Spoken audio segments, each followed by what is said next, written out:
کہ جو بندہ یہ وظیفہ پڑھے گا اللہ کا عرش ہل جاتا ہے. لا علاج بیماریاں ہوں، دکھ ہوں، غم ہوں، قرضے ہوں، مصیبتیں ہوں، ناکامیاں ہوں اور پریشانیاں ہوں اور ایسے حالات کہ جو انسان کہے کہ بس اب تو موت ہی ہے، اس کے علاوہ کوئی راستہ نہیں، کوئی ایسی پریشانی ہو، اللہ کا نظام ہے کہ اس پہ وہ ملتا ہے جو ایمان انسان گمان نہیں کر سکتا، سوچ نہیں سکتا. یہ فیصل آباد کے ساتھ مامو کانجن میں ایک درویش ہوتے تھے، صوفی عبداللہ صاحب رحمۃ اللہ علیہ، بڑے اللہ والے تھے، درویش تھے، اللہ سے مانگتے تھے، اللہ دے دیتا تھا. تو مجھے ان کے ایک شاگرد نے بتایا، اردو بازار لاہور میں ہوتے تھے، کہنے لگے کہ میں ایک دفعہ گیا تو مجھ سے فرمانے لگے کہ میرے سارے کے سارے طالب علم استاد جمع ہو کے آ گئے کہ ہمارے جو ہے وہ ہمارے راشن نہیں، کھانا پینا کچھ نہیں، تنخواہیں نہیں ملی، سب چیز ختم ہو چکی ہے، تو اب ہمیں اجازت دے دیں، آپ کے پاس تو ہے نہیں. اچھا فرمایا مجھے چند دن دے دو، جتنے اور دن صبر کر لیا، چند دن مجھے دے دو.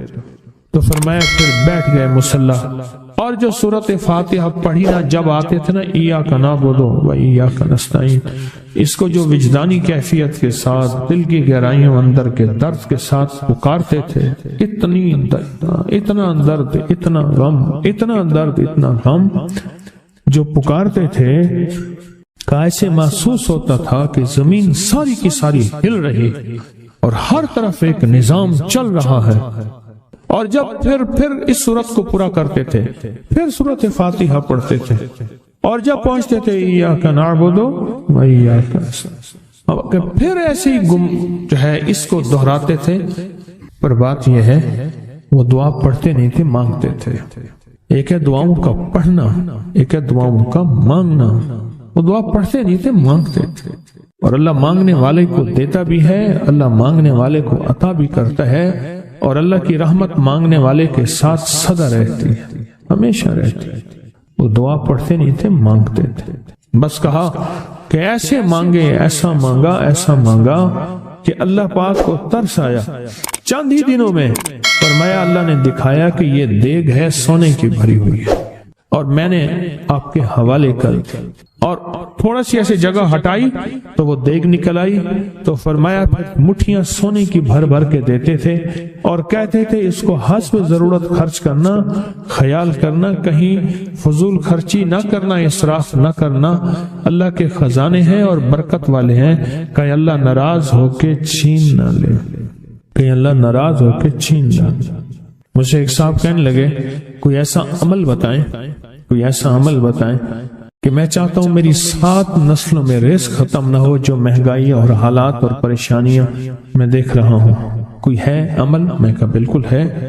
میں نے کہا روزانہ 40 منٹ بیٹھ، 40 منٹ صبح دوپہر شام، جو تیری تنہائی کا وقت ہو، کہ یا اللہ دنیا میں ایسی جگہ کوئی کہیں ہوتی، اکیلے بیٹھے رہتے یاد تیری دل نشیں ہوتی، اکیلے بیٹھے رہتے یاد تیری دل نشیں ہوتی.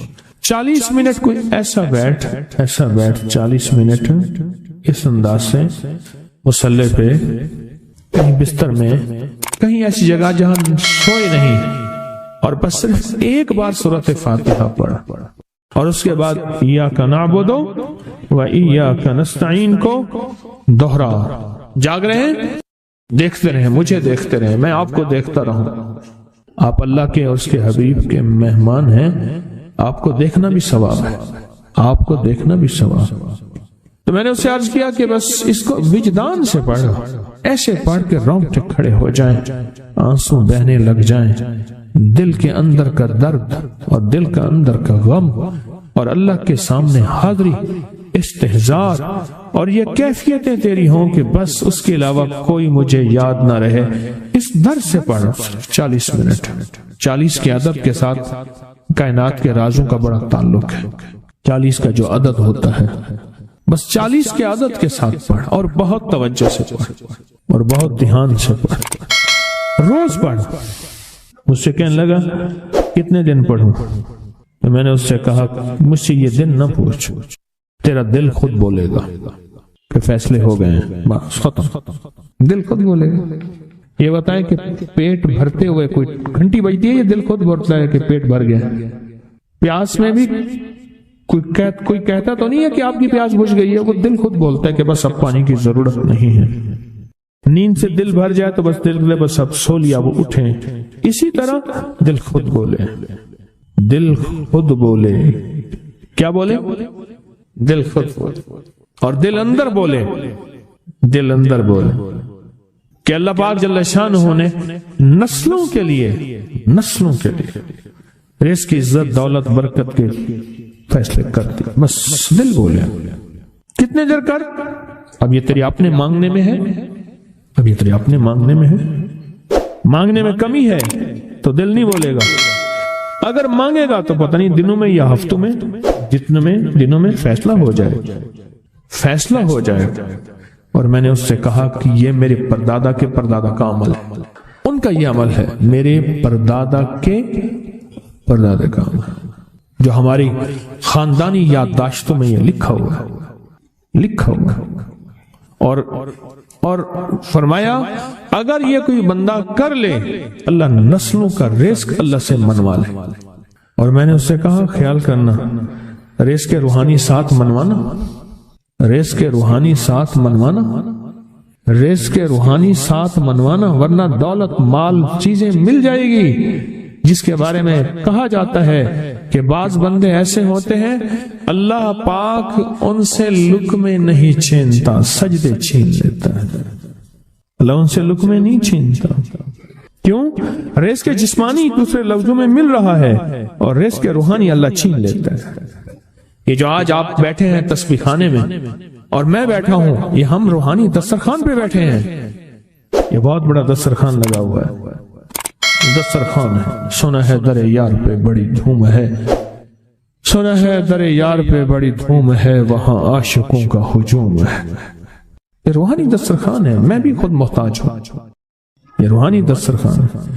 تو میں نے اس سے عرض کیا کہ ایک دسترخوان نہیں مانگنا، دونوں مانگنا، رزق روحانی بھی، رزق جسمانی تو اس کو بھی ملتا ہے جس کو کلمہ نصیب نہیں ہوا، رزق جسمانی تو اس کو ہی ملتا ہے جس کو کملی والی کی غلامی نصیب نہیں ہوئی، رزق جسمانی تو اس کو ہی ملتا ہے جس کے ماتھے پہ شقاوت لکھی ہے، رزق جسمانی تو اس کو ملتا ہے جو اللہ کا نافرمان ہے، رزق جسمانی تو اس کو ملتا ہے جو اللہ کے وجود کا انکار کرتا ہے، رزق جسمانی تو اس کو ہی ملتا ہے جو آخرت اور قبر کا انکار کرتا ہے، رزق جسمانی تو اس کو ملتا ہے جو جنات اور برزخ کا انکار کرتا ہے، رزق جسمانی تو اس کو ملتا ہے جو خود کملی والی کی نبوت کا انکار کرتا ہے۔ وہ تو بے بہا لوگ ہیں، ان کو ملتا ہے، پر تجھے بھی صرف رزق جسمانی ملا اور اللہ سے یہ منوا لیا، نہ یہ نہ منوانا، اللہ سے کہنا ہے اللہ رزق روحانی بھی دے اور رزق جسمانی بھی دے، دو رزق کٹھے عطا فرما۔ کون سا رزق؟ اور رزق جسمانی بھی دے۔ کہیں ایسا نہ ہو کہ میری نسلوں میں صرف مال، دولت اور چیزیں ہوں اور تیرا نام اور تیرے حبیب کا نام نہ ہو، تیرا نام اور تیرے کملی والے کا نام نہ ہو، تیرا نام اور تیرے دوستوں کا نام نہ ہو، تیرا نام اور تیری آل و اصحاب کا نام نہ ہو۔ کہیں ایسا نہ ہو میں محروم ہو جاؤں، مجھے آل اور محمد اور آل محمد اور اصحاب محمد کی نسبتیں یہ بھی ساتھ عطا کیے رکھ۔ میں نے اس سے کہا کہ دو چیزیں مانگنا۔ اچھا قدرت کا نظام ہے تو دیوانے بھی ہوتے ہیں، یقین والے ہوتے ہیں، آپ جیسے آپ مخلص بیٹھے ہیں، اور پوری دنیا میں ہمارے ساتھ اس وقت مخلص بیٹھے ہیں جو ہماری آج کی محفل میں شریک ہیں، ہوتے ہیں دیوانے۔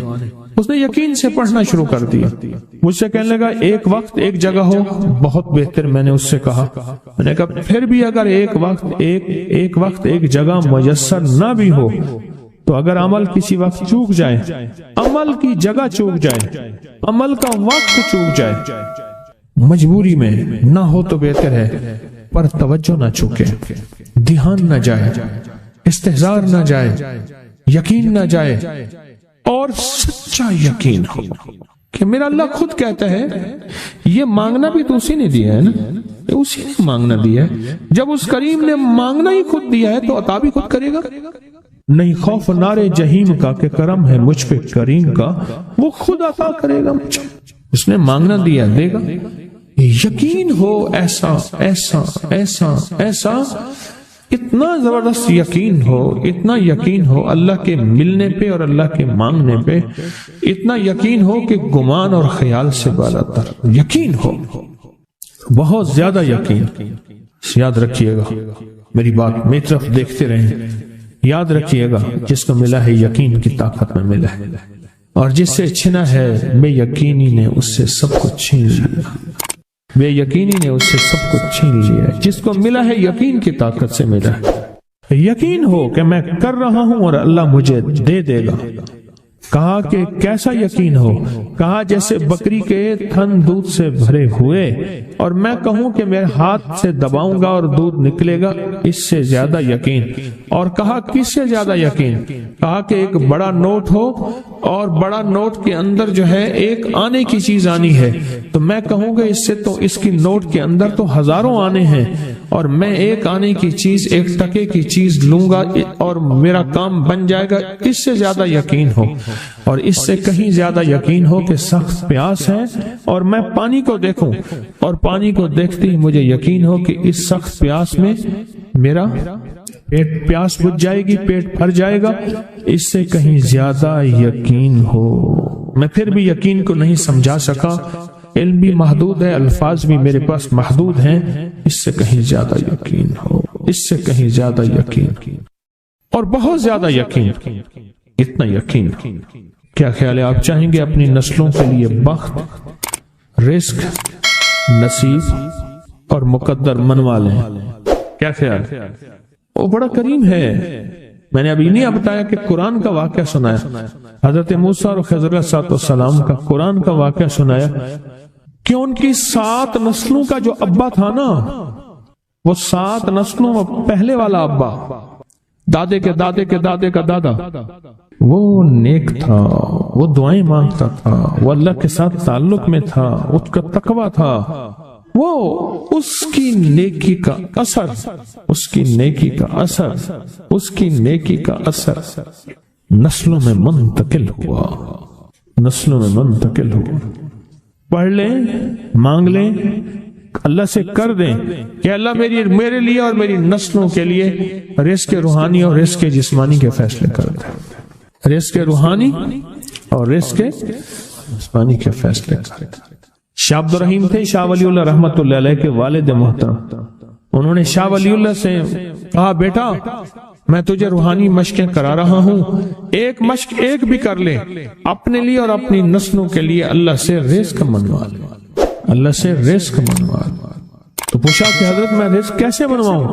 اور میں کہ کچھ وقت ایسا نکالا کر، ایسا وقت نکالا کر 2 گھڑی اور 3 گھڑی کا، ایک ساتھ 2 گھڑی اور 3 گھڑی، ایک ساتھ تقریباً 21 منٹ کی ہوتی ہے، تقریباً 21 منٹ کی، 2 ساتیں مل جائیں تو 40 منٹ بنتے ہیں، تو ایک ساتھ 2 ساتھ 3 ساتھ کی گھڑی میں کہ بیٹھ کے نا سورۃ فاتحہ اور اس میں ایاک نعبد و ایاک نستعین کا تکرار اور استحضار کیا کر، اور ایسا کیا کر تیری آنسوں بہیں، تیرا دل روئے، تیری آنکھیں روئیں، تیرے رونگٹے کھڑے ہوں اور رواں اور اس کے اندر سے تیرا پل پل، تیرا من، تیرا جذبہ، تیری سوچیں بولیں، کیا بولے؟ ایاک نعبد و ایاک نستعین۔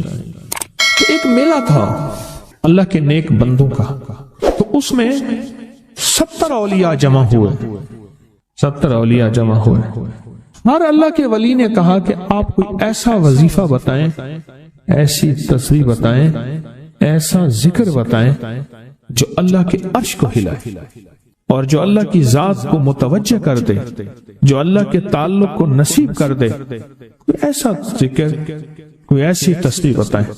فرمایا سب نے بتایا کہ سورۃ فاتحہ ہے، اور اب سب سے پوچھا سورۃ فاتحہ میں کوئی ایسا جز بتائیں جو سورۃ فاتحہ کا دل ہو۔ سورۃ یاسین قرآن کا دل، لیکن سورۃ یاسین کا دل سلام قولا من رب الرحیم۔ ہر سورت کے اندر اللہ پاک نے کچھ نعمتیں، کچھ نقطے رکھے ہیں تو فرمایا سورت فاتحہ کا دل. تو میلے میں جتنے بھی اولیاء 70 بیٹھے تھے سب نے کہا کہ اگر سورت فاتحہ کا دل پانا ہے تو وہ صرف کیا ہے؟ ایاک نعبد و ایاک نستعین.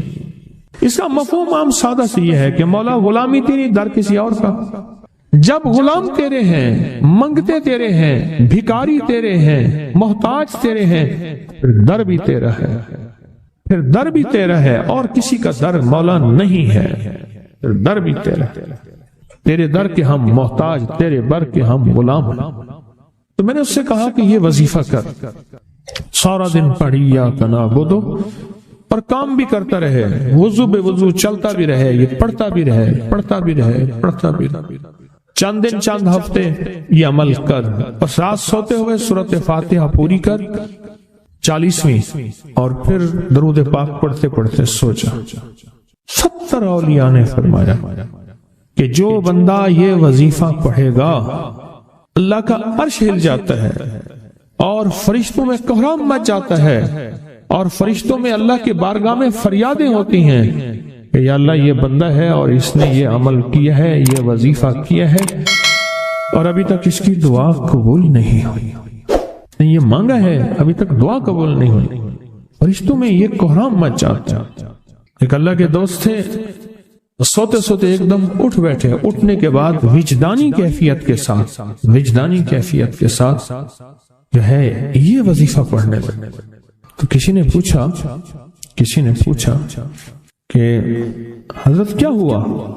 فرمایا میں نے دیکھا کہ اللہ کے عرش کے نیچے جنتی ہیں اور وہ ٹہل رہے ہیں اور سب کی زبان پہ یہی وظیفہ ہے، ایاک نعبد و ایاک نستعین. سب کی زبان پہ یہی وظیفہ ہے اور سب یہی پڑھ رہے ہیں.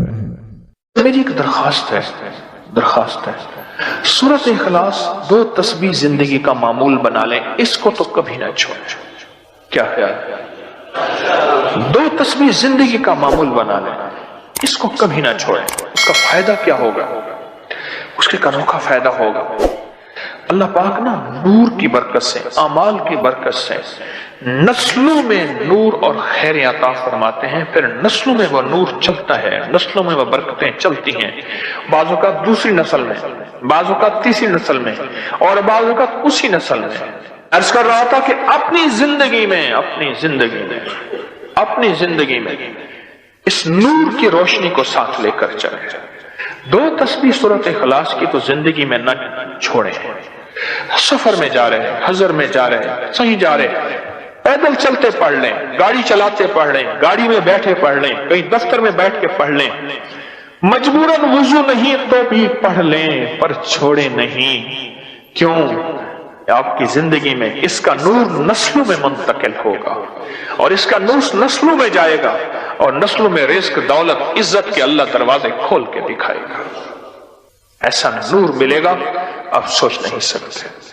ایسا نور ملے گا. کون سا مسلمان ہے جو کہتا ہے مجھے سورۃ قل واللہ، سورۃ اخلاص نہیں آتی؟ ہر بندے کو آتی ہے. اگر کوئی کمزور علم رکھنے والا ہے تو تھوڑی سی محنت کرے، یاد کرے تو اس کو یاد ہو سکتا ہے، ایک میں آپ کو عجیب بات بتاؤں.